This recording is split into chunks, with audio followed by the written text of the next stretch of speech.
ગટ brain activity.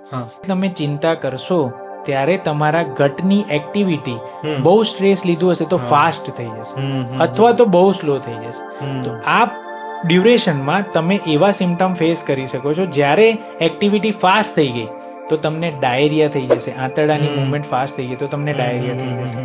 તમે કોઈ કામના સ્ટ્રેસમાં છો, તમે નાઇટમાં ઉજાગરો કર્યો, કામ કર્યા જ કર્યું, તો બીજા દિવસે તમે ફેસ કરશો કે તમે ભલે કંઈ ખોરાક ના લીધો અથવા તો કંઈ જ લીધું ના તો પણ તમને લૂઝ મોશન થઈ જશે. એટલું સ્ટ્રેસ લો કે મોમેન્ટ અથવા તો એક્ટિવિટી બહુ દિવસો સુધી ચાલે, તે એક્ટિવિટી ઘણીવાર સ્લો પણ થઈ જાય તો તમને કબજિયાતનો સામનો કરવો પડે. આ એક કનેક્શન હોય છે આપણા માઇન્ડનું આપણા પાચન તંત્રની સાથે.